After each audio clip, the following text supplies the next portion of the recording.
The City Council meeting this evening to order, May 20th. Dean Soash can't be here tonight, and Councilwoman Ann Rothy can't be here tonight. Would you please call roll? Bergen. Here. Drinkow. Present. Kangas. Here. McKenzie. Here. Scherer. Present. Waldstein. Here. And Rothy is absent, as the Mayor Pro Tem said.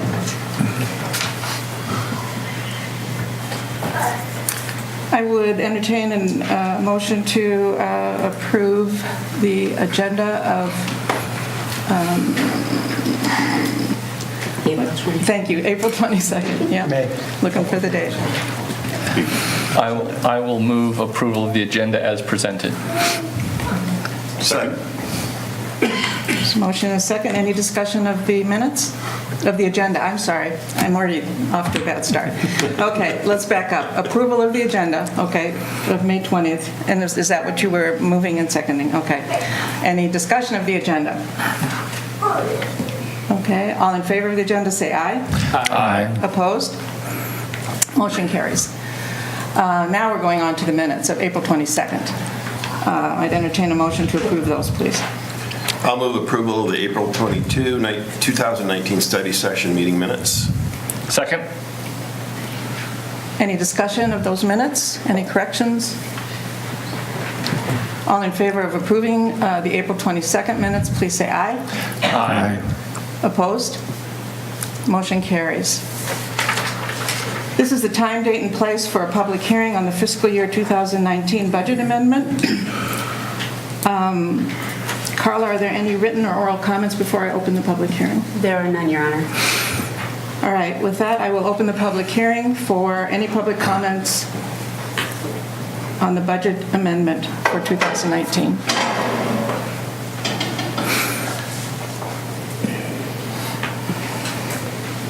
I'll declare the public hearing closed and would entertain a motion. I'll move approval of Resolution 19-83, approving amending the fiscal year 2019 budget. Second. Okay, before we get into discussion, I think I'll ask staff if you want to have any comments or any introduction to this topic, this agenda item.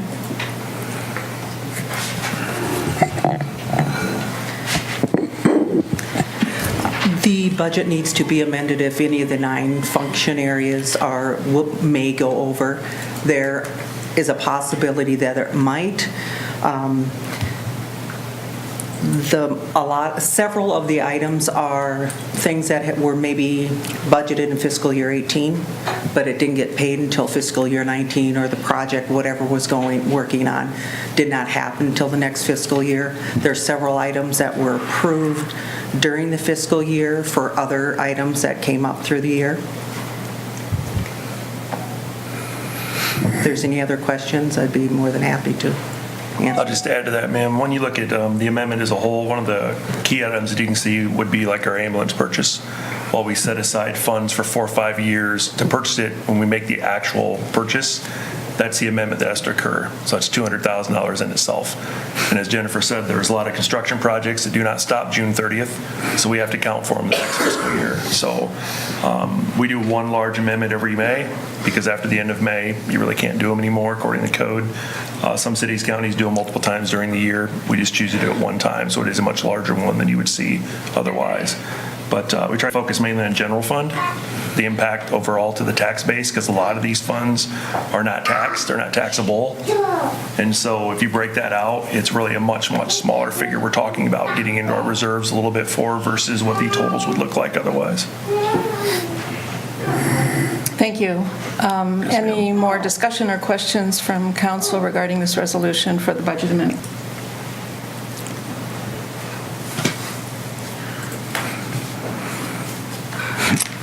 All right, then we have a motion and a second for Resolution 1983, a resolution approving amending the fiscal year 2019 budget. And I think we're ready for a vote then. Your Honor. Yes. We will need to hear any public comments from the audience. Thank you. Any public comments on this budget amendment? All right, then I think we're ready to vote. All in, what? You had already closed the hearing. Yeah, that's right. Yeah, I thought so. Yeah, For the motion, but that's all right, we can ask for comments again, if anybody would like to. All right, so we have a motion and a second on this resolution, and I believe we're ready to vote. All in favor, say aye. roll call vote. Oh, I'm sorry, yes, it is. Thank you, it's a roll call vote. Bergen. Yes. Drinkow. Yes. Kangas. Yes. McKenzie. Yes. Sherrick. Yes. And Waldstein. Yes. Then we'll move on to the second public hearing. This is the date, time, and place for a public hearing on Ordinance 1062, an ordinance amending Section 104.401, fireworks of the Waverly Municipal Code. And with that, I will maybe first ask if anybody, well, let's just move right into the public hearing for that. I'll go ahead and open this second agenda item I'll open the public hearing. Any comments on the fire? Yes, please come forward and state your name, address. My name is Tom Lloyd. I live at 1803 Horton Road. And I would just like to say that I believe fireworks are dangerous and upsetting to people. I don't agree with the argument that, they should be allowed to use them as long as they're being sold. You can, you can buy a hunting license, but you still can't hunt until it opens, until the season opens. Why should people have to tranquilize their pets night after night? Veterans with PTSD have suffered enough. Some of the council talked about banning smoking in the park. And, if people are smoking in the park, you could just leave. You can't leave your house for 2 weeks while we're having fireworks. And there are health concerns along with fireworks also. We've contacted our state legislators, and I think they're more concerned with tax revenue and perks from the lobbyists. A lot of major cities in Iowa have banned fireworks, and I was hoping that the city of Waverly would follow suit. We're counting on members of the city council to pay attention to the concerns of the people of town, and just, limit it to 2 days in December and 1 day in, or 2 days in January and 1 day in December, excuse me. Thank you for your time. June. Yeah, just for clarification, I'll just add here that, and currently we are going from June 25th to July 8th. And in this new resolution, we would be going from July 3rd to July 4th with very specific hours. And then as far as January is concerned, There's no change. there's no change in that. That's still the same. Thank you. Yeah, so it's just the July dates that are changed and are more restricted this time, so. Any other comments on fireworks from the public? Then I'll close the public hearing. Oh, I'm sorry. Yes, please. My name is Michelle Chavez. I'm at 408 Brown Lane here in Waverly, and I believe that we should leave it the way it is, that we should not amend it and restrict it. We are talking about primarily celebrating our freedom, our Independence Day, after several decades of punishing Iowans for the careless mistakes of a few people.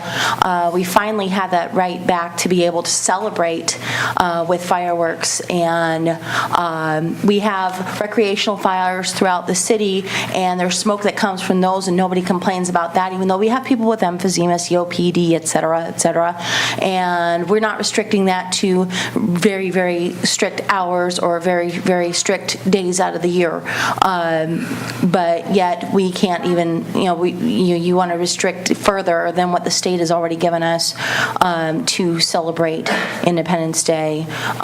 So I would ask respectfully that you leave the ordinance as it is. Please, thank you.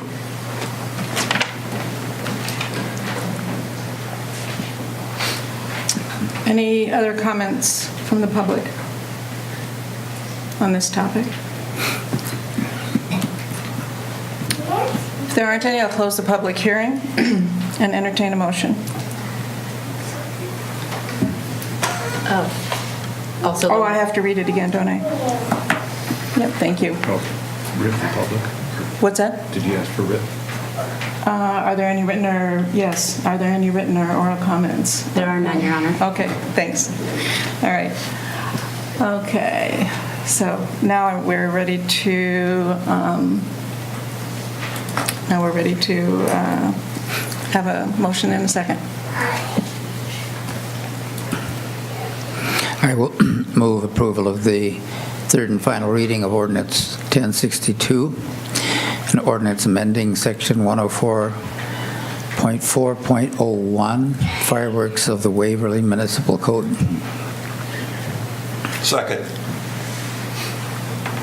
Discussion among the council? Well, my primary concern is the fact that Ann Rothy is missing today, and I think that not having a full city council will dramatically change the results of the vote.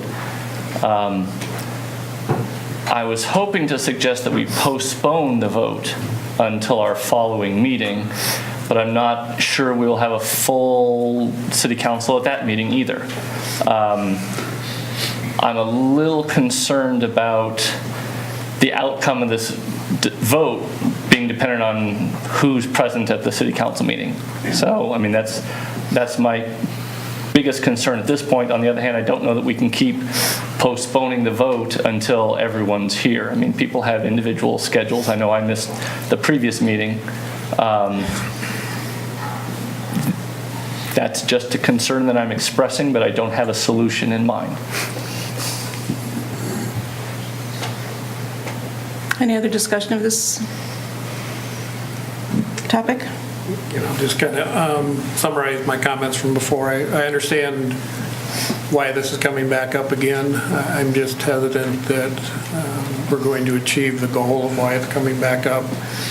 If I understand it, it's to lessen the impact of the noise and debris, that type of thing. And my concern is we're just concentrating in 2 days, and you're still going to have the relatively same amount of fireworks shot in a very short period of time. So my concern is that this move will actually make the situation worse for those 2 days than it does under the current model. One of the reasons I was in support of this was because I think the shorter the time period, the better those people who are harmed by it and affected by it, the better they can plan. They will know when to, expect that fireworks will be going off, and they can, adjust their lives accordingly. That was one reason that I considered it and supported it.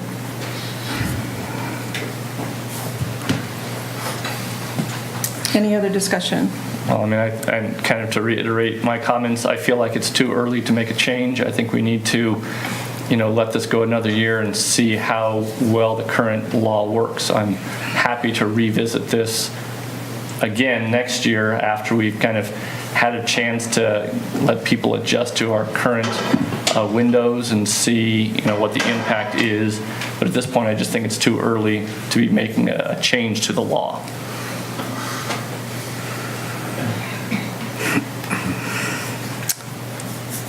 Sounds like we're at the end of our discussion here, so I will ask the city clerk to have a roll call vote, please. Drinkow. Yes. Kangas. No.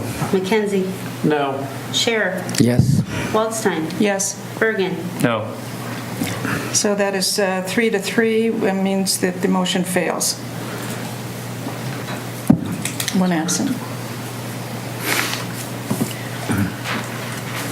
Now we'll move into public comments on items not on the agenda.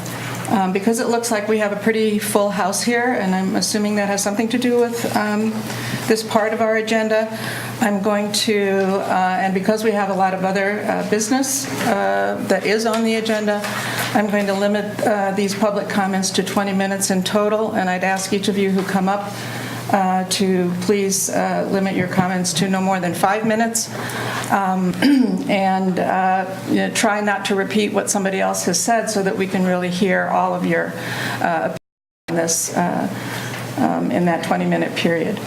So are there any public comments on items not on the agenda?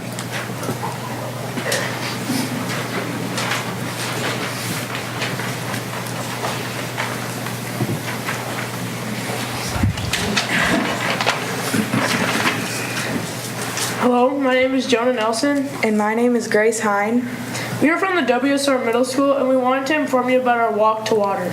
This upcoming Wednesday, the entire 7th grade class will be walking from the middle school to the Cedar River to collect water and take it back to school. This walk is simulating what many people do to provide water for their families daily. Many women and children spend up to 6 hours a day fetching water and cannot attend school as a result. This project was started by a student a few years ago who now attends Wartburg College and is a senior.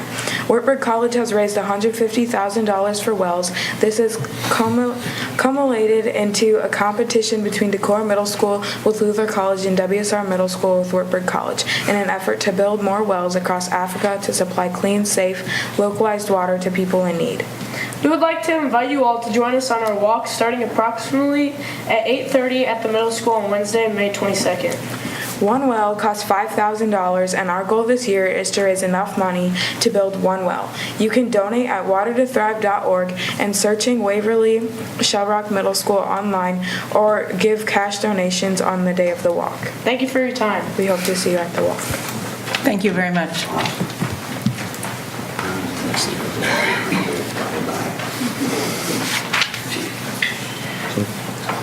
My name is Heather Beaufort, and I live at 1310 4th Avenue Southwest here in Waverly. I'm a mother. I'm a daughter. I'm a significant other. I'm a friend. I'm a nurse. And I'm a teacher. And I'm a citizen of Waverly for almost 40 years. Mr. Ackerman, Schultz, and Brunkhurst were very transparent in their leadership while they were serving in Waverly. And I'm here today to make a comment, not to bash the road diet, not to comment on unnecessary spending or anything like that, but to bring a very big concern about behaviors of the council.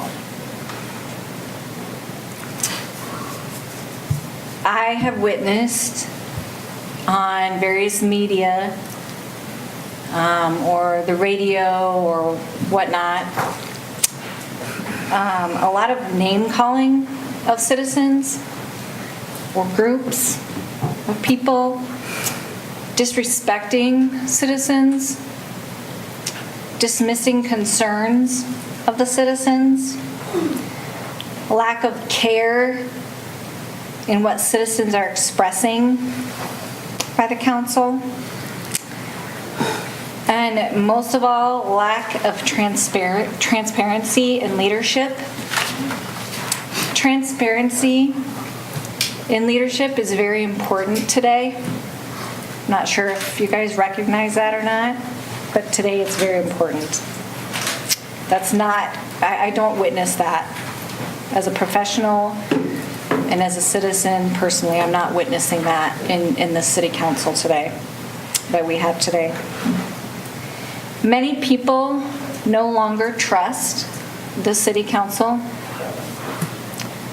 And you guys are the ones that we voted in to speak for the citizens of your ward or overall, and you've lost a lot of trust as a group. And for these various reasons that I listed.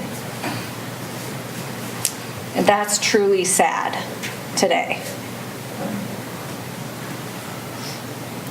I will not be voting for the people that I can vote for that are sitting here today when it comes time to vote.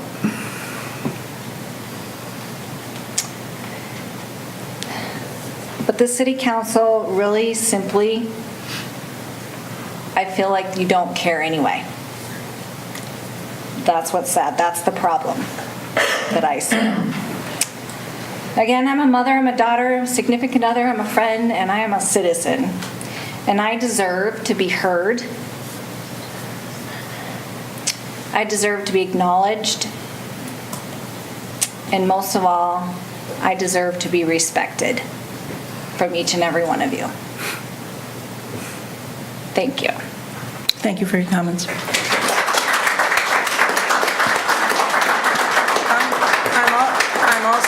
I'm also going to ask, as part of what is normal decorum for these kinds of things, no booing, no applauding.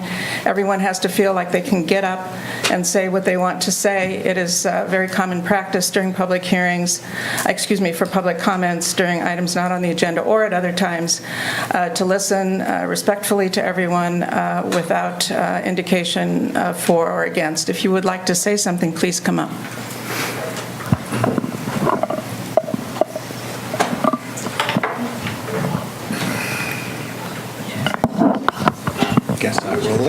Thank you, Mayor Pro Tem and Council as well.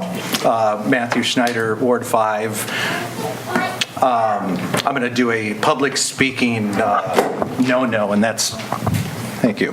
That's start with a very, very dry topic, so I hope I don't put anyone to sleep because I do have a habit of doing that as soon as I start blabbing about economics.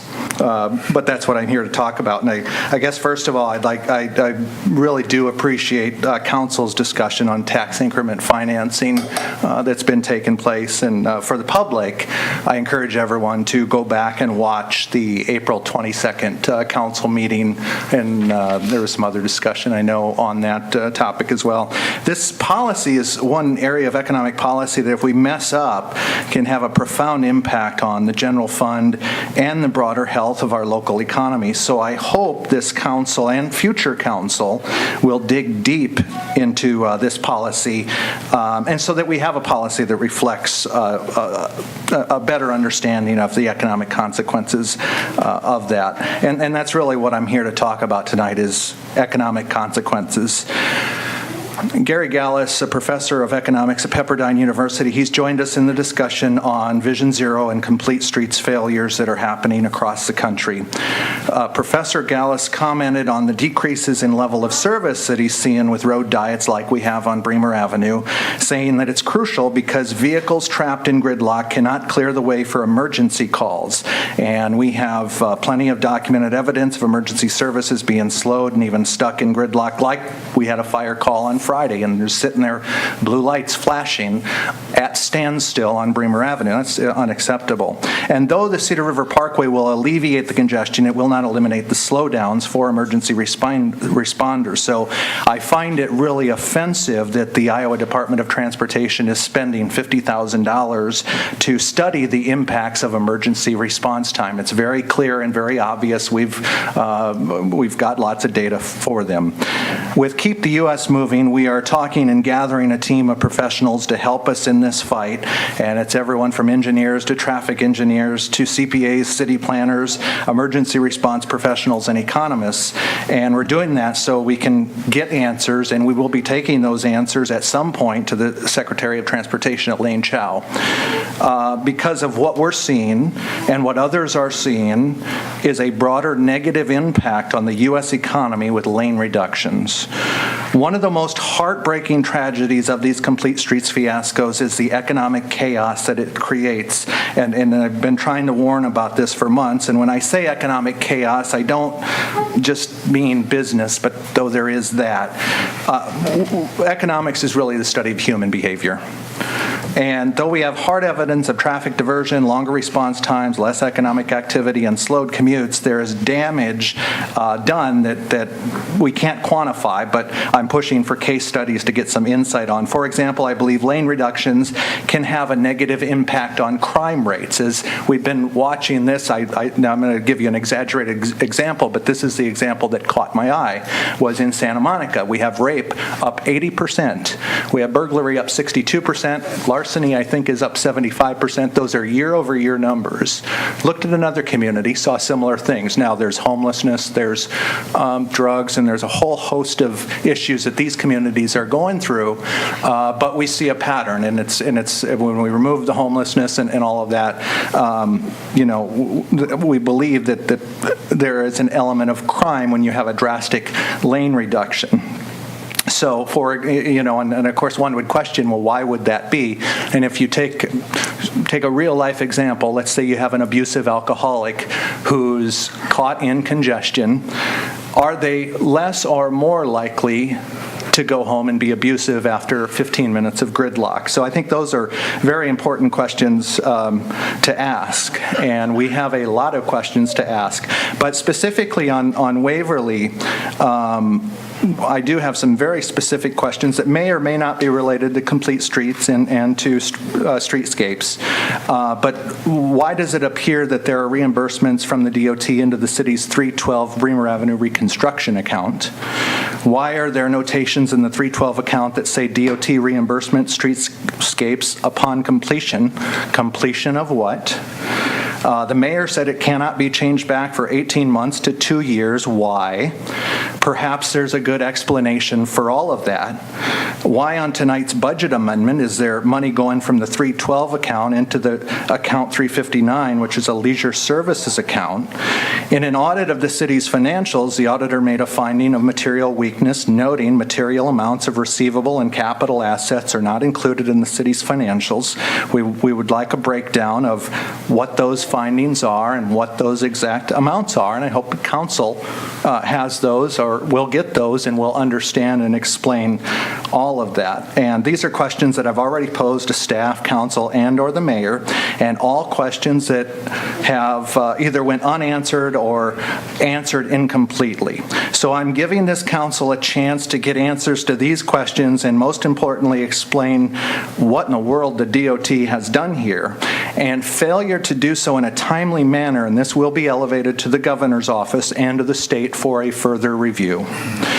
We hope that you will get on the right side of this, but I will say if you continue to do things without considering the business owners, without considering the emergency responders and the community, and without considering the broader economic impact that this will have, I think you are making a very bad mistake.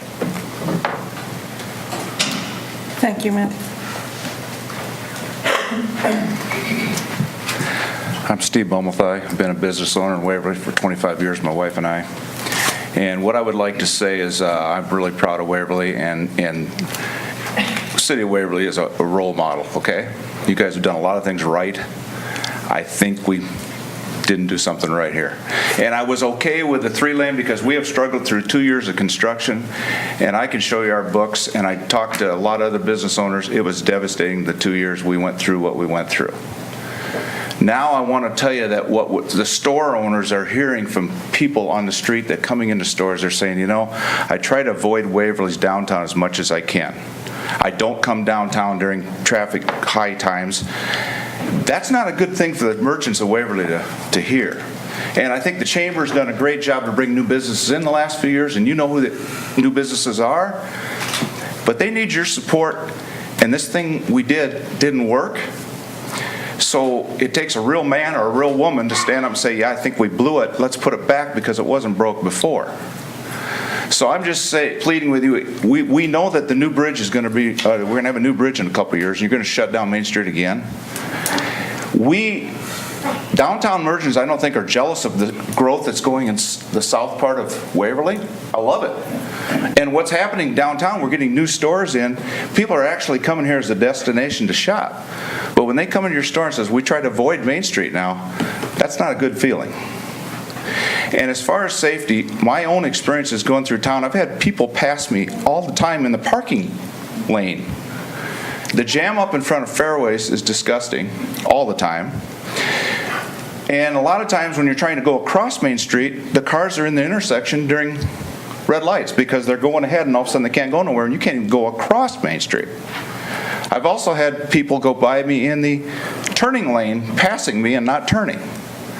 Now, we can't, the cops can't find everybody, but people are doing some stupid stuff driving, and it's become more dangerous. The confusing part about this is where part of the Main Street is 4 lanes, part of it's 3 lanes. Well, when snow came, how do you know where to drive? How do you remember where to drive? Why isn't it at least the same all the way through town?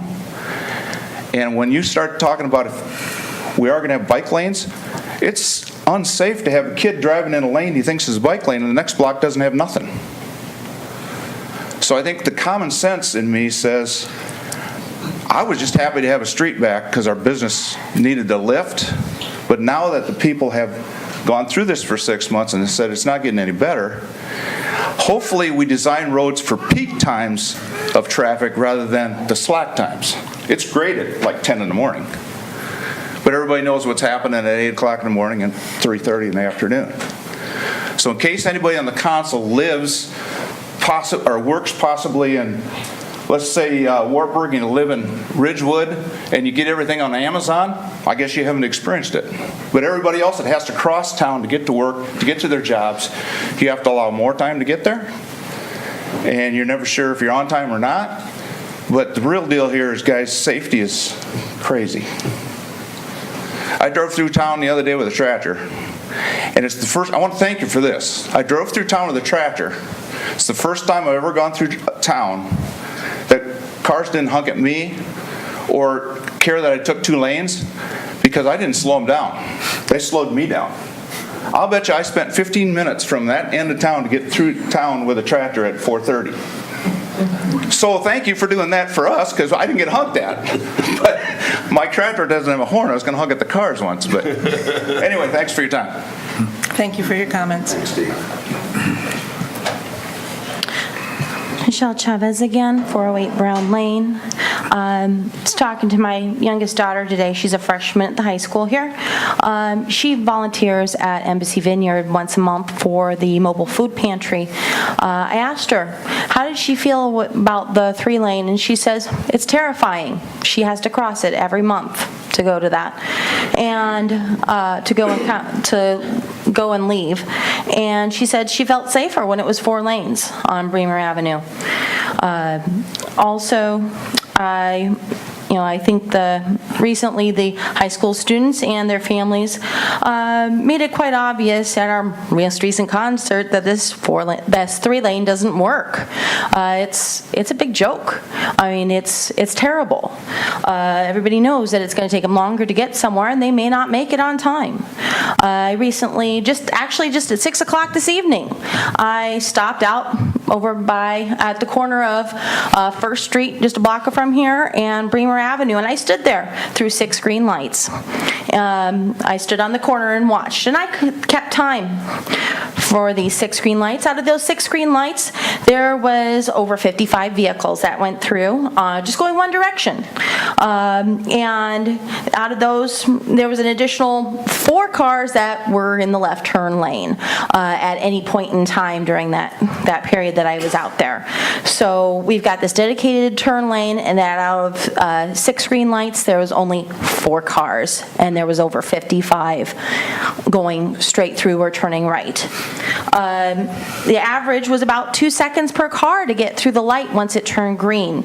3 seconds for one car, 5 for two, 7 seconds for three, 9 seconds for 4, 11, 13, 15, 16, 18, and then finally 20 seconds on average for 10 cars. If we still had our 4 lanes, which with 2 lanes and 2 lanes go in each direction, we could have gotten it as low as 11 seconds for all 10 cars. The sixth group of lights, there was a gap in there of 7 seconds. That would have given room for as many as 2 or 3 cars to be able to turn left. If we had 2 lanes, we would have had a gap in there for 3 to 4 cars to turn left. This would be extremely important at some of our other lights if we had that extra time, which we used to have bigger gaps for cars to get through. They're jammed up waiting for the light to turn green, and then they finally get through that light, and then they're jammed up at the next light. We have 4 lights in 4 blocks downtown here, and it's just ridiculous. I mean, we could easily cut the time spent for the cars waiting to get through a light almost in half here in Waverly if we went back to 4 lanes. At this point, it's taking so long, there's hardly any time for the people who do want to turn left to be able to turn. Once again, I'm asking you to change it back to the 4 lanes. It's obviously not working. We've heard lots of comments here about how it's affecting businesses and otherwise, and it affects people indirectly with the stress levels that it creates by having this gridlock every day. Thank you. Thank you, Ms. Chavez.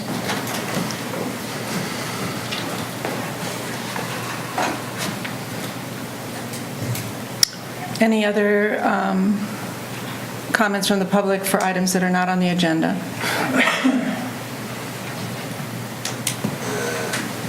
Okay, then we will, I'm sorry, please come up. Sorry.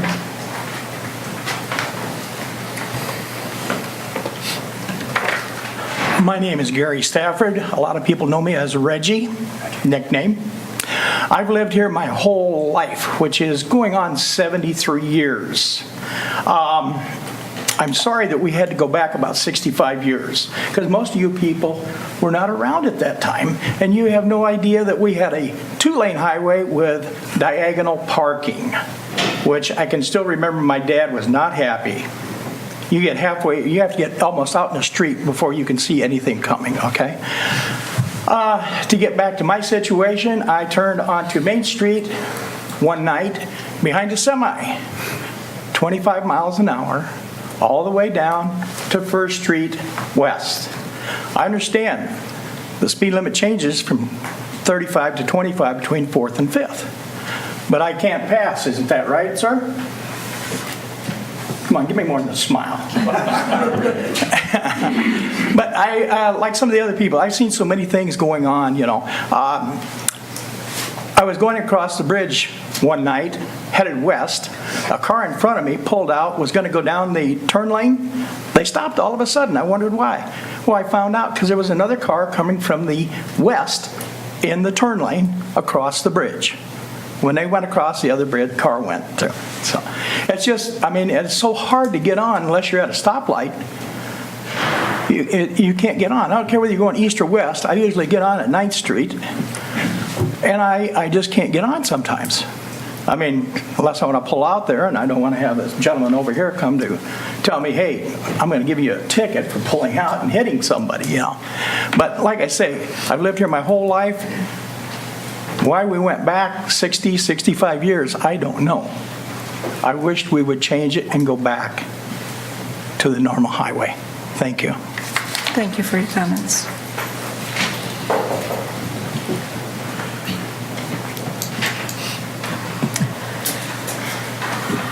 Okay, before we move on to the next agenda item, I will just say that I'm hoping that there will be some time during at the end of the meeting when we have staff comments and council comments. Not that we can get into a discussion of this without it being on the agenda, but we had already planned for some project updates at the end of the meeting that staff are going to provide, which are definitely related to some of the concerns that you're expressing. So I, will just point that out. And then I will also say that the very specific questions, especially some of those that Mr. Schneider asked, we'll go back to staff for answers to those. I will say I'm not aware of, any impropriety or inappropriate action on the part of the city, but there were some very specific questions there, and I'm sure we can get you the answers to those, and we will follow up on that, but not during this public comment time when there's not supposed to be, again, according to procedural rules, not supposed to be a back and forth kind of dialogue. We're supposed to be listening to you and then taking that information back to staff or among us and trying to answer the questions that you have asked and the concerns that you have expressed.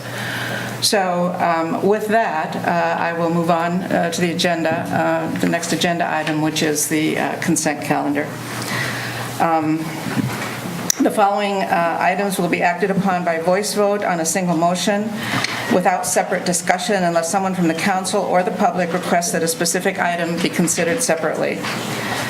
The first is a pay request from Stagey Construction, Inc. for the Waverly Senior Housing 420 building project for the amount of $32,302.38 to be paid by Waverly Senior Housing.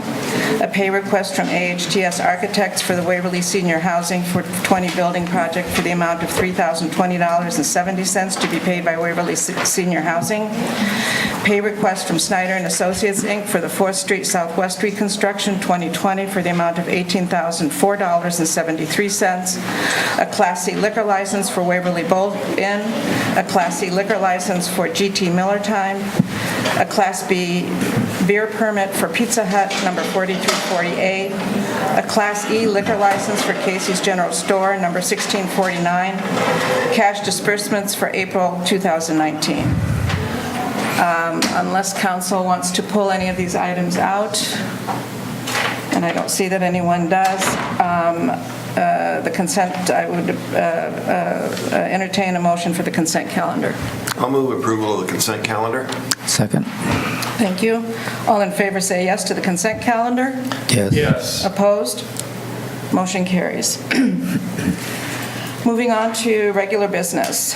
Resolution 1984, acknowledging satisfaction of development agreement provisions with Twin B LLC and releasing all reservations and restrictions. Does staff want to give us any introduction to this before we actually, thank you, Bill. So the property that was subject to this development agreement has been fully developed. It's been developed as much as it could be based on its the situation with the water detention and the parking, and therefore there are some very specific provisions within that development agreement which allowed for kind of a clawback or at least a restriction on the title, and therefore they've asked us to acknowledge them as satisfied and to release those. And I believe that that's appropriate at this point. I think the value, the taxable value of the property that has been built there is over $1.3 million.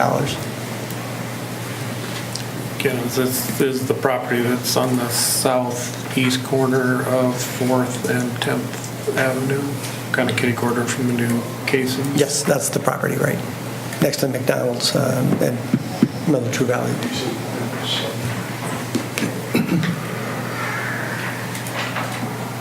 Any other questions of staff before we get into an actual motion and discussion?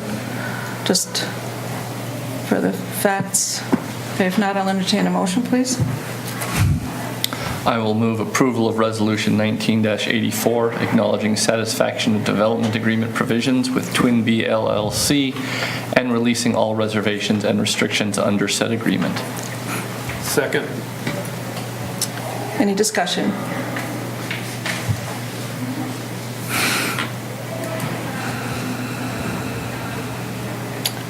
Roll call vote, please. Kangas. Yes. McKenzie? Yes. Scherer? Yes. Waldstein? Yes. Bergen? Yes. Drinkow? Yes.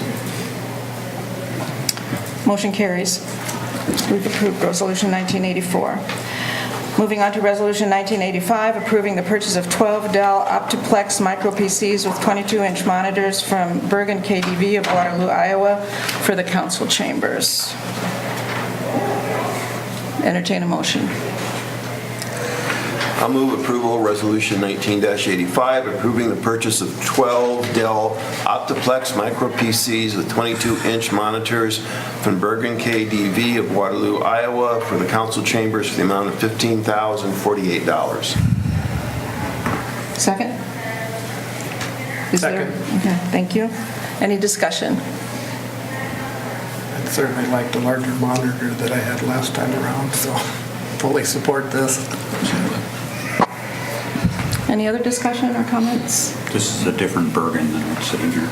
Yes. Yeah. Correct. Right. No relation. Yeah. That's correct. Not spelled the same way either. Assuming the resolution passes, what would the timetable be for making the switch? It would be after the July 1, no, excuse me, it'd be in June that we would do this. It is in this current fiscal year budget. Roll call vote, please. McKenzie? Yes. Scherer? Yes. Waldstein? Yes. Bergen? Yes. Drinkow? Yes. Kangas? Yes. Motion carries. Resolution 1986, approving contract modification 6, which is a change order 6 for the repair and stabilization of waterway entering the east detention basin from the north for the Cedar River Parkway on the east side improvements 2018 project. I'll entertain a motion.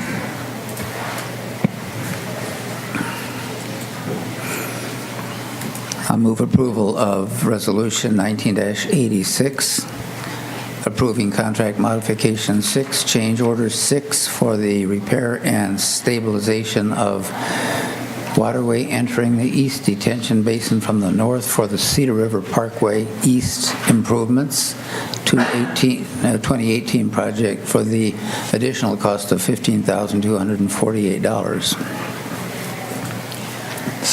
Second. Discussion?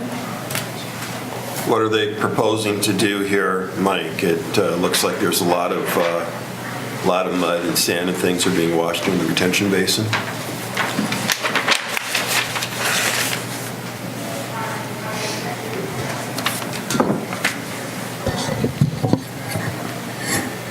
So if you recall, last September and October, we had a lot of rain, record rain. And if you look at upper left here, that's a pickup on the rail trail. So this is a small bridge where there's a waterway that went underneath, and it was probably also a cattle pass so that cattle could get from the north side to the south side to this piece of property. And we had washout, pretty significant washout. And so what we did was go in and it's referred to as a rock chute. And so basically you shape the channel so it's like a slide, but you line the channel section with stone on the bottom and up the sides. And I think that I have a picture of that here. So we have a similar type structure that you see on this would be the east end, and this is where the stormwater pipe from the road enters into the detention basin, and then there is a stone apron to help mitigate the erosion. So the structure over here that we ended up building really should have been constructed as part of the original contract documents. So probably 80% of the cost incurred is cost that would have been and should have been incurred if it had been incorporated into the original plans. So does that help explain it? Otherwise, as far as the sand that washed into it, that's fine. Just created a little bit of a peninsula that goes out in there, and great place to go hunt for frogs. you're not proposing to clean that out? We left it, yep. So we went in and we did,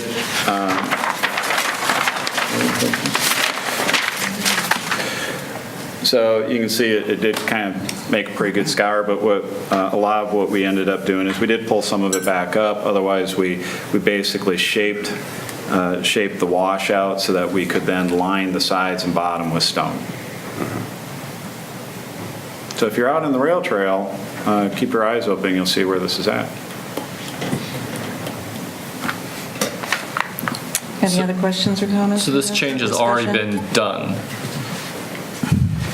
Yeah, there were two of the work items were original bid items that just changed the quantity, but there were two additional line items, material items that were additions to the contract, and normally it would have just been addressed as a adjustment of quantities, but because we had some additional items, we wanted to bring to your attention, the public's attention, what occurred last September, October, and how we went about repairing it.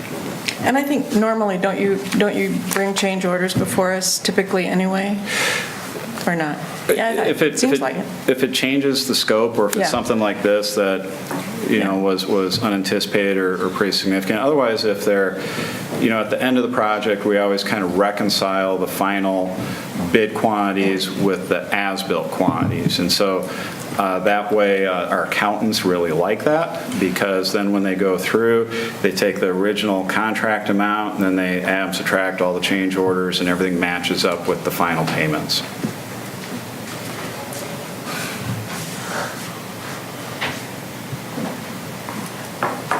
Any other discussion? Roll call vote, please. Scher. Yes. Waldstein. Yes. Bergen. Yes. Drinkow. Yes. Kangas. Yes. McKenzie. Yes. Motion carries. Pay request from Kramer and Associates, Inc. for the Cedar River Parkway East Improvements 2018 is the next agenda item. Entertain a motion, please. Move approval of pay request from Kramer and Associates, Inc. for the Cedar River Parkway East Improvements for 2018 for the amount of $1,060,963.52. Second. Discussion?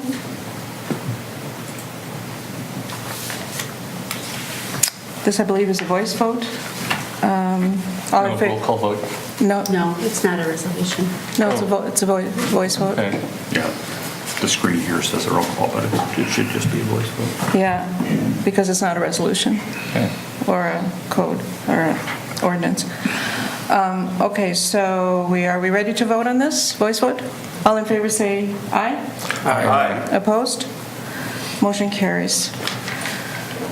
Item number 5, third and final reading of the ordinance 1061, an ordinance amending the Code of Ordinance of City of Waverly, Iowa by repealing Chapter 90 thereof entitled Building Code and enacting and adopting a new Chapter 90 in lieu of the entitled Building Code.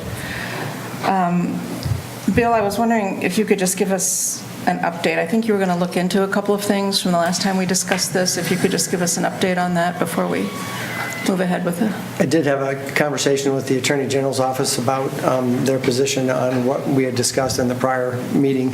I think we agreed that the code section is not definitive, and that the way we read it was a reasonable way to read it, and the way they read it was a reasonable way to read it, and therefore they decided that there was no action they would take if we adopted some other code.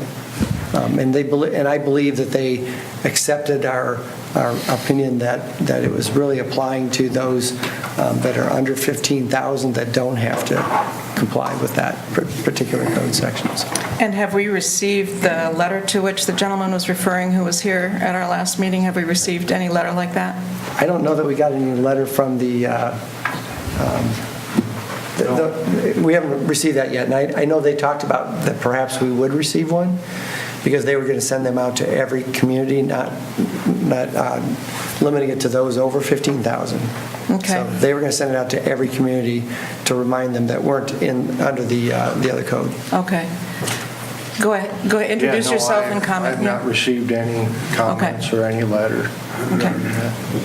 All right, thank you. I'll entertain a motion, unless there are further questions besides me of staff before we get into it. Just would be a clarification as far as where does this code, how does this stack up to the other? Is it more restrictive? Is it, I mean, it's kind of, I think we talked about it last time, that it's some things are more and some things are less, and there's just a difference in there. I had a discussion with the Attorney General member that I talked to. You can talk about codes and try to compare them. Probably 95% of the code's going to be about the same. It may be the way it's set up and the way it refers back and forth within the code. The international code is an easier code to administer because you're really working within the entire international code, whereas the other code, sometimes you're referring to outside sources and outside standards, which makes it more difficult for people to keep up with that if they have to acquire those other outside codes that are referenced. The international code just incorporates all those standards within its codes. So, Bill, because we have these two options, why do we have two alternatives? Why doesn't everybody, for example, just use the international code? Competition, I guess. There are different products to some extent, and I think there are certain people that like the international code because of the ease of knowing that you have all of the codes that you need when you have the set.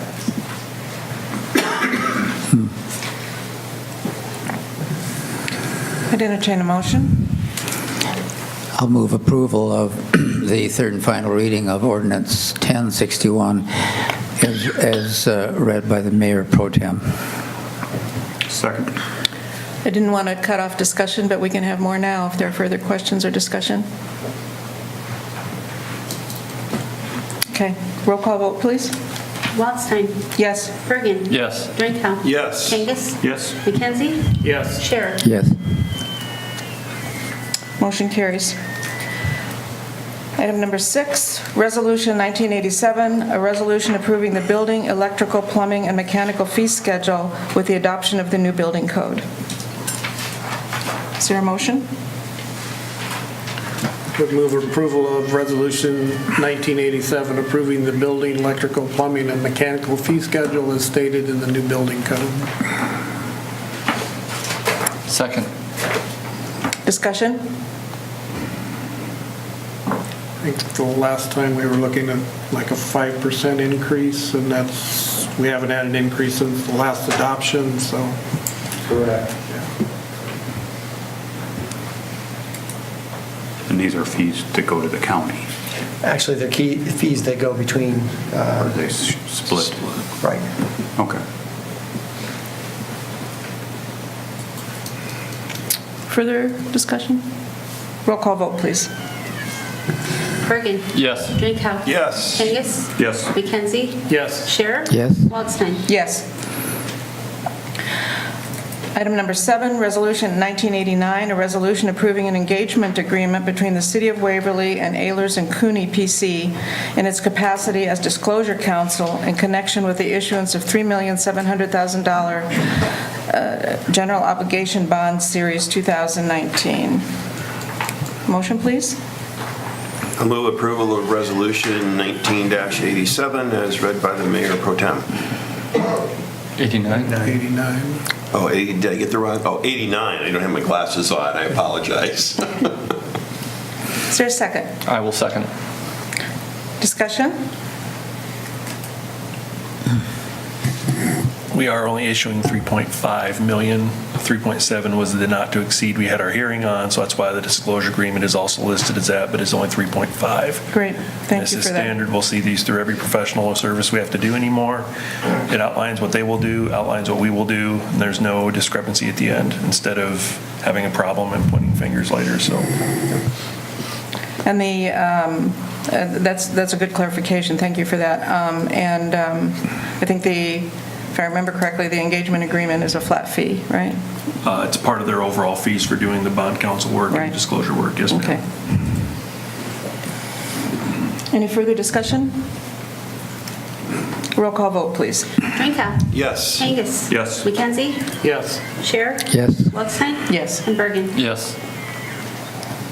Motion carries.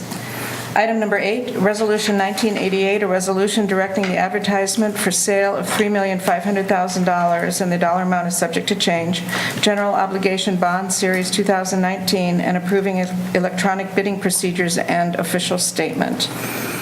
I'd entertain a motion. I would move approval of resolution 1988, directing advertisement for sale of $3,500,000 amount subject to change, general obligation bond series 2019, improving electronic bidding procedures and official statement. Second. Discussion? Could somebody help me understand why the dollar amount would be subject to change? Why wouldn't we simply name the amount? Because it's not to exceed, right? Right, it's just part of the agreement they put out to effect until you go to sell the bonds on that day, it in theory could change. The other part of it is if you get a premium or a discount when you sell, you could also alter that amount later to not take the entire premium paid to you, but to downsize the bonds accordingly. So it's not often, but they still could change even the day of sale, depending on if, again, there are times when the rates are efficient to where they will pay us a lot more money than we're asking for. Free of charge, just we really want these because they've resold them at a higher rate to somebody else. That isn't always the best rate for us overall, the true interest cost. So we will always take the true interest cost. So again, it could change. It doesn't happen often. It depends on the market at the time. I figured the answer would be about that complicated. It's regurgitating what the bond attorneys tell us, so you can talk to them. Any more discussion for Resolution 1988? Roll call, please. Kangas. Yes. McKenzie. Yes. Sherrick. Yes. Waldstein. Yes. Bergen. Yes. Drinkow. Yes. Motion carries. Item number 9, the last one in this section. Approval of the mayoral appointments. And let me read those here. Well, I guess the person who moves can read those. How's that? I will move approval of the following mayoral appointments. Karen Lehman, reappointed to the Historic Preservation Commission for a term ending June 2022, and Glenn Fenneman, reappointed on the Historic Preservation Commission for a term ending June 2022. So that's a motion, and both of them together, which I assume is okay with everybody, rather than separately. Second. Thank you. Any discussion? All in favor of these mayoral appointments, approving these, say aye. Aye. Opposed? Motion carries. Moving on to reports from boards and commissions. First, we have the Planning and Zoning Commission minutes of January 3rd. Any questions or discussion on those? Received into record. Board of Adjustment minutes of January 14th, 2019. Speak up if you have any questions. Received into record. Historic Preservation Commission minutes, January 28th, 2019. Received into record. Board of Adjustment minutes, February 11th, 2019. Received into record. Economic Development Commission minutes of February 19th, 2019. Received into record. Historic Preservation Commission minutes, February 25th, 2019. Received into record. Airport Commission minutes, April 11th, 2019. Received into record. And then we have the monthly financials. Anything that staff would like to highlight there, or any questions from council? I'm just noting that some of these minutes the dates go back rather far. I mean, we have minutes from January the 3rd. That's almost 6 months ago. Any reason why they aren't a bit more timely, I guess, is my question. We bring them to council as we receive them. I suspected that was true. Sometimes they skip a meeting and they don't get them approved for a meeting or two after that. And they only, I think most, if not all of these, only meet once a month. So. And then they sometimes don't meet in a particular month. Yeah. Okay, let's see here, where are we? All right, staff comments. Are there any staff comments? Please, Mike.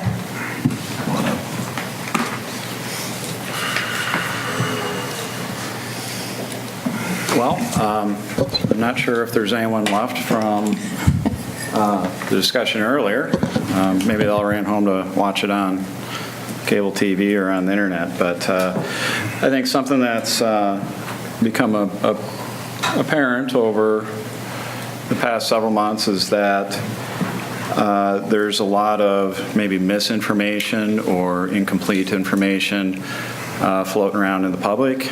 I'm also pretty sure that all of us, whether you're council or staff, have received comments from the public. If people have questions, I'm more than available to address those. But when questions are also followed up with disparaging comments in an email, I tend to not respond to those. However, we think that having a regular local construction update that is submitted or given to the council and given to the public might be able to help address some of the issues and concerns that are coming up. And so I think that if I understand, you've received this here already by email, that you were sent this. So addressing some of the questions and concerns, I have 3 projects that we selected for this go-around. And going forward, there will certainly be others as we're going to see Cedar Lane reconstruction start in July. We're also going to see bituminous seal coating of certain city streets, a section of town, as well as some slurry seal projects, crack sealing projects, manhole rehab.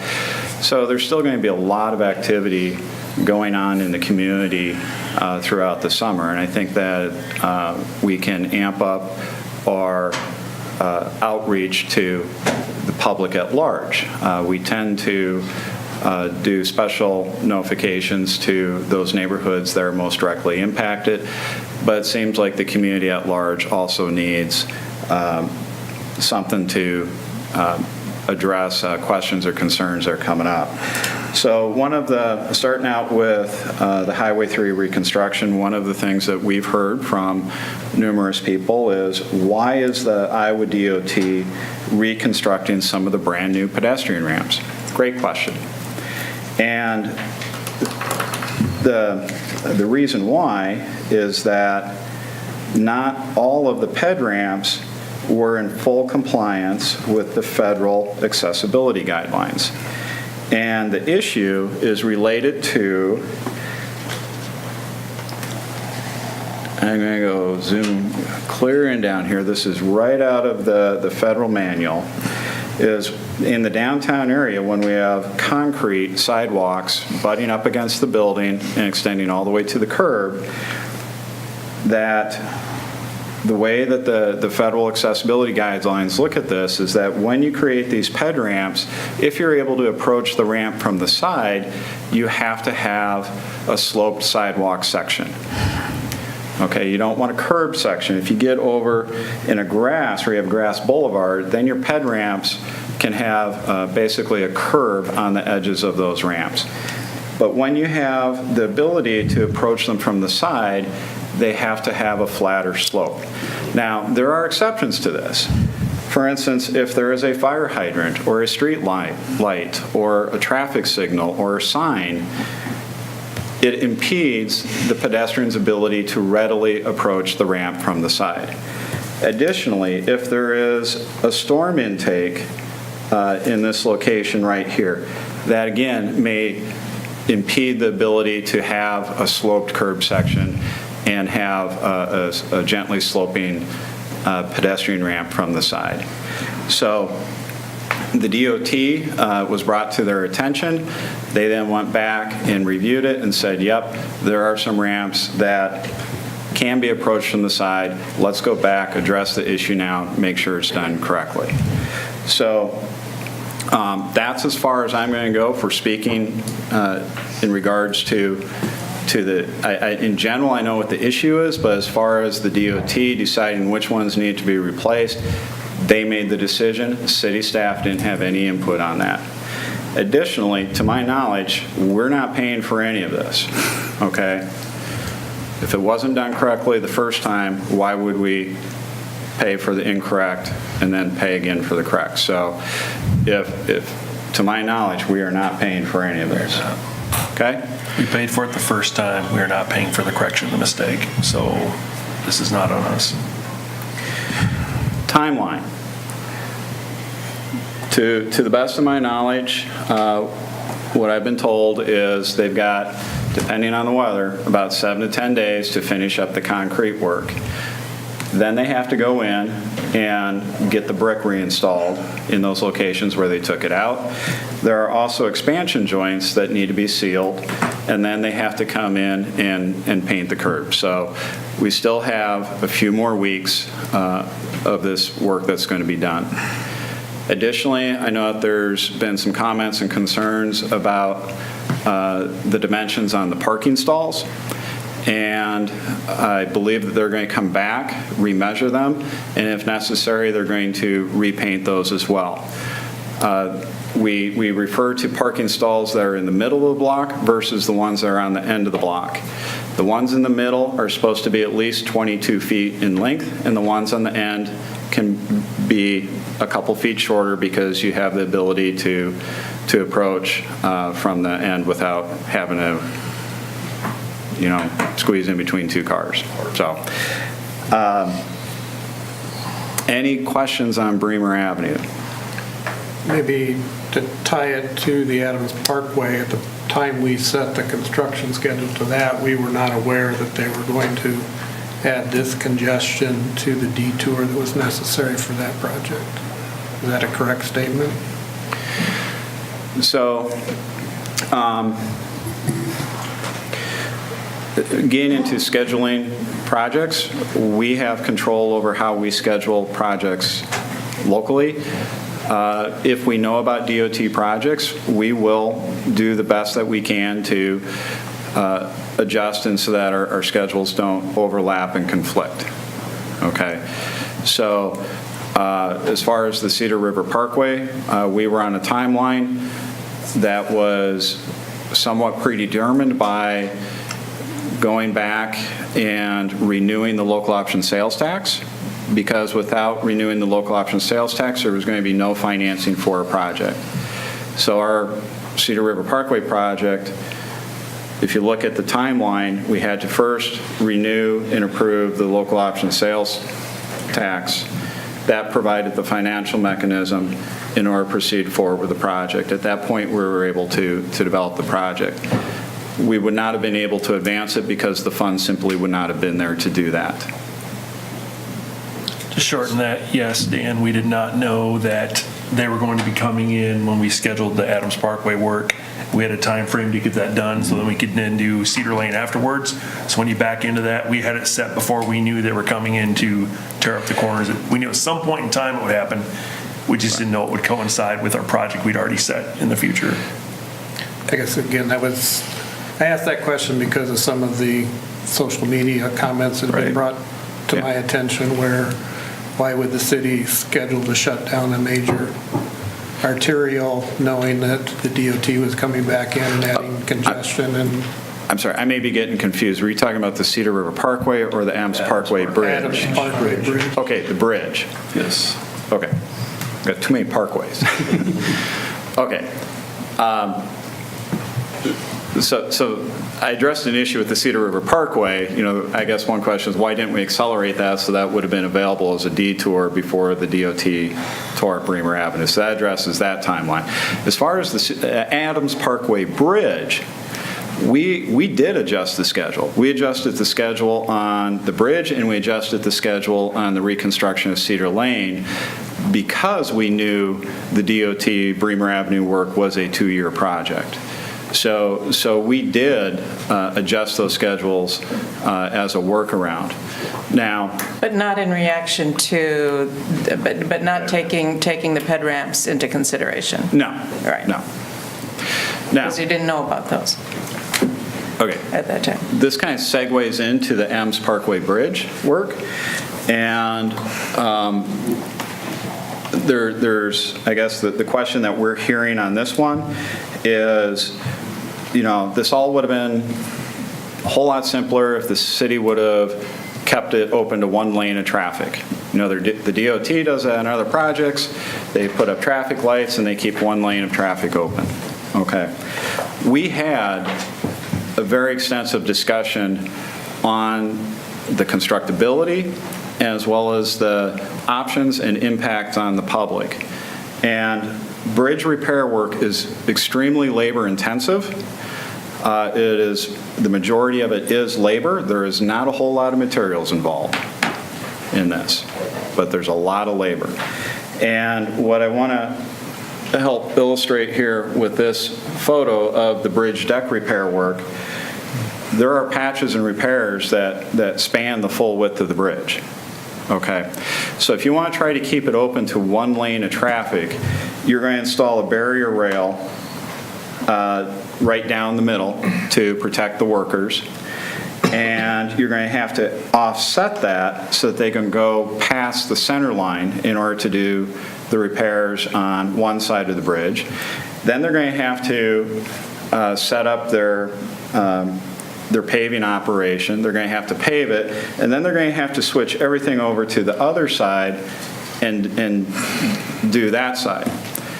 Okay, now the bridge deck repair work is only a portion of the project. It's not the total project. As you approach the bridge, there's a head wall or back wall or abutment. Those terms are kind of used interchangeably. And that is what transitions from the roadway onto the bridge.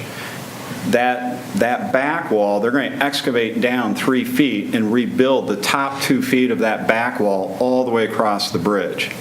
So again, you'd have to do that half at a time while maintaining the other half under traffic. So when looking at this, to try to keep it open to the traffic was probably going to just about double the length of time for the total construction. And because it's so labor intensive, you're probably about going to double your project cost as well. And you're probably going to end up with a product that's not as durable because they're going to be able to pave over this full width when they do the overlay. So you're going to have a much better, more durable product in the end. Additionally, to add another 8 weeks onto the construction schedule would have overlapped with the construction schedule for Cedar Lane, so at that point you probably would have had to split them into 2 different construction seasons. We are on schedule to be done by June 28th. Questions? I've heard estimates of 15 to 2,000 vehicles per day are being rerouted that used to go across this bridge but are now having to go through the lane and adding to the traffic flow on the east side of the bridge. Are those numbers anywhere correct, close? Not to my knowledge. The DOT daily traffic count maps that are available online, I think it's somewhere around 4,000 to 5,000 vehicles a day. That's readily checked, but I think it's down around that 5,000 number, not 15,000. Well, I know it was talked about 1,500 to 2,000 was mentioned, so it's really twice that amount. And that's why you're seeing a lot of the excess traffic too. It's not just the 3-lane as we hear it oftentimes. You have 4,000 more cars trying to make their way onto a single bridge now, and that complicates things a lot more. Again, I brought that up because of numbers I've heard, and as Mike said, there are validated numbers out there if you take the time to go look at it. And you want to actually find facts and talk about them, you sure can, but it's much easier to not do that, as we're seeing. So again, I hope it's understandable for folks to at least appreciate we had to close an arterial into the community. The only option that we had for folks coming from the north to reroute them was through Cedar Lane, which does bring them into the downtown, which has doubled, if not more, traffic volume that has to traverse that. So Well, there's no doubt that it's causing backups and delays. I'd be hard pressed to say there wouldn't be backups and delays under the 4-lane. Seeing how we're doubling the traffic count for this 4 to 6 weeks. Where are we doubling traffic counts? Where? Pardon? Into downtown during certain times of the day, as Dan was saying, because we have to reroute everybody through downtown to Cedar Lane now instead of going across the Adams Parkway Bridge. Let's move forward on to Cedar Parkway. Cedar River Parkway. So the question that we're hearing is, when will the Cedar River Parkway be done? We were originally looking at around Labor Day. I'm cautiously advancing that into August. And as far as the progression of the work, the bridge deck has been poured. 95% of the roadway has been paved. See what I want to show you here. Okay. So what you're seeing is them working on the reinforced bridge approach section. And this will connect the bridge into the paved roadway. So you see that this is a very heavily reinforced section. A very similar type of roadway connection will be done with the Adams Parkway Bridge. Okay, so they're going to remove 75 feet of the roadway and replace that after they get the back wall replaced. They're going to put in a new 75-foot section of reinforced roadway leading up to the bridge on both the south and the north side. So they're now working on the barrier rail for the bridge, and they're working on, so they got the roadway paved, but they got a lot of intake work to do. They have to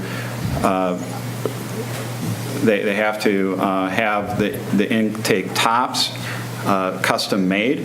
They actually measure those and have them custom made for each one. So we are looking at about another month before the roadway intakes are totally built. In the meantime, they should be backfilling and doing restoration work. And then on the north side of the roadway is where the 10-foot wide trail goes. And so as the weather allows, they're going to get in there and get that paved. So things are moving along. Like I said, we had been thinking around Labor Day. We're now advancing in that very cautiously into August. And as work progresses, we will be updating that schedule. Hopefully, we'll be able to further advance it if we have good weather. Inspire any questions? Thanks for the update, Mike. I think, one thing to, I'll make my comments later. Thanks for the updates. I've got one question for you, Mike. Not about this, but 20th Street Northwest, from the new construction south to 5th Avenue. Is that a 2019 construction season project, or is that a 2020 construction season project? It's 2020, and in the very near future, we will be bringing the engineering agreement before council. Okay. So we do, I think you received a copy of the update for that, and our trials and tribulations with trying to get approval with from the railroad to put the water main underneath it. So we are looking at bringing an engineering agreement for the design work. We're also going to be bringing an engineering agreement to the council for 10th Street Southwest to rebuild that stretch by Meyer Pharmacy from Bremer Avenue to 2nd Avenue. We're also going to be bringing the engineering agreement before council to update the water distribution model and the sanitary sewer collection model. So, we're beginning a new round of engineering design in anticipation of projects for 2020. And I apologize for this because I should know this, but these things, when you get to be my age, things kind of start not sticking in your brain. But when are you planning on doing the reconstruction at the sanitary sewer treatment plant? That's going to be in 21 and 22. Okay. So. Be a 2-year project? Yes, and that will go through the winter as well. So that is a construction activity that can continue through the winter. They want to certainly get certain pieces of it done during warm weather, but there are also components of it that will continue through the winter months. Thank you. Thanks, Mike. Any other staff comments? I think Garrett has a quick one for us. Okay, great. Weather pending, we will be opening the city pool Saturday, 1 o'clock. So if anyone wants to come out, I don't think it's supposed to be real nice, but like I said, weather pending, and then through the week we'll be open just 4 to 8 while school's in session, and starting on June 8th we will start our regular hours. Thank you. I'm sure there'll be some kids. Oh yeah. Any other staff comments? I think it's all we have, ma'am. Okay. City council comments? I'm not sure, since Ann's not here. I know the Embrace event took place last weekend or last Saturday, and I drove by a couple times. It certainly looked like they had a good turnout for a first-time event, those type of things. I don't know if there's any updates from staff, or do we have an idea on the attendance, that type of thing? I didn't hear a number, no. Oh, Rich. Again, there was a lot of hard work put in that by... Sorry, Dan, during the time I volunteered, we were at, through our south gate, we were around 70, and they were counting at the north end. I don't know what the final is, but it seemed like there was more heading in from the north, so I would say, between that 100, maybe 200 ballpark. I guess when I went by a little before noon, it looked like I would estimate a good 100 people in the park. So, again, I know a lot of hard work went into that, and a lot of different experiences could have been had by folks if they'd taken the time to stop down. So hopefully they'll consider doing it again. Well, we were there. It was a wonderful event. Unfortunately, it was a rather cold and windy and blustery and rainy day at times, but the entertainment was incredible. The food was great. I hope we do it again. And I commend the people who put the time and effort into getting it organized, because they did a fantastic job. And I think it's important to lift up, too, that it grew out of the strategic planning process where we had citizen input, and it was really a citizens group that then took the ideas from there with regard to diversity and its importance in Waverly, and organized this event. So it's completely, aligned with a cooperative, collaborative process of strategic planning for the city. Yeah. Any other council comments? In the name of transparency, I will be at the Wooden Foot for anyone who would like to join me for a beer and discuss current topics going on in City Council. And perhaps under the category of sharing the misery, I was in Independence on Saturday, and as I was coming into town, I had occasion to stop and talk to a local resident briefly. And she said, just so you know, they're tearing up all our streets. And I said, is this city travelable? And she said, oh, yeah. I said, do you have any advice for me? No. So not too well marked, but I was interested to see how many local citizens could figure out that you can't drive on the main drag in certain places because the street is completely gone.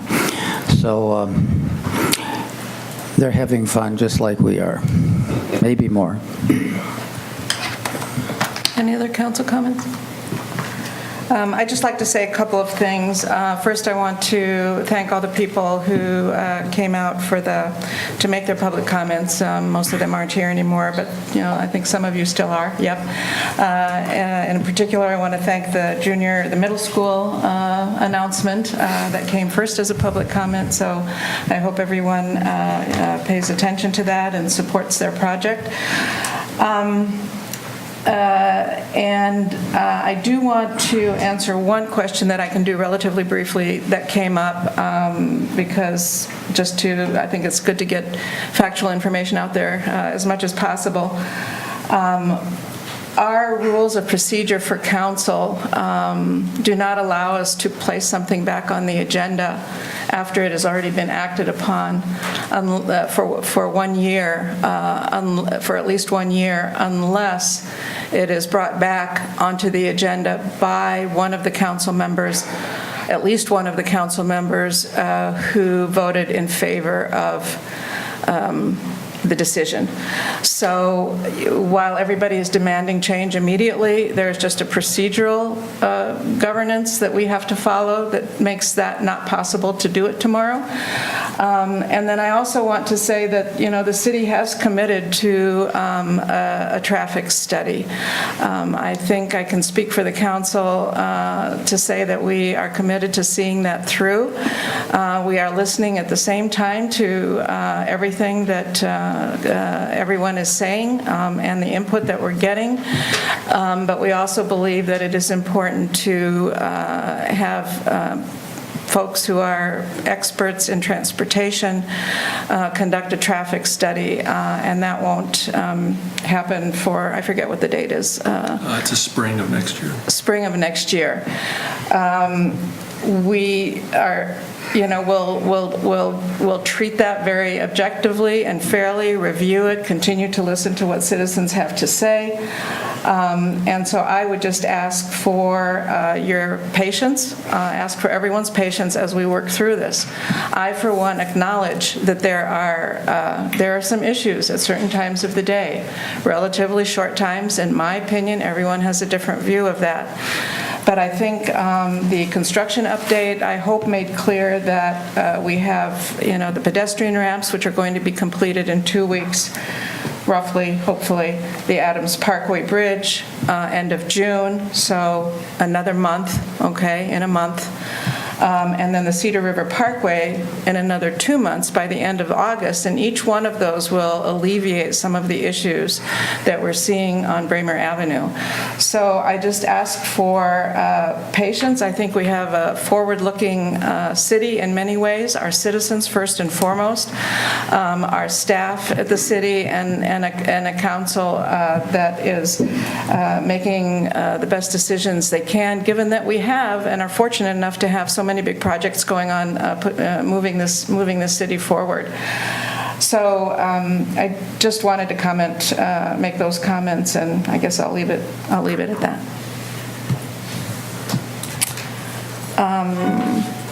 I'll entertain a motion for adjournment. Did we adjourn? Second. All in favor, say yes. Yes. Yes. Opposed? We're adjourned.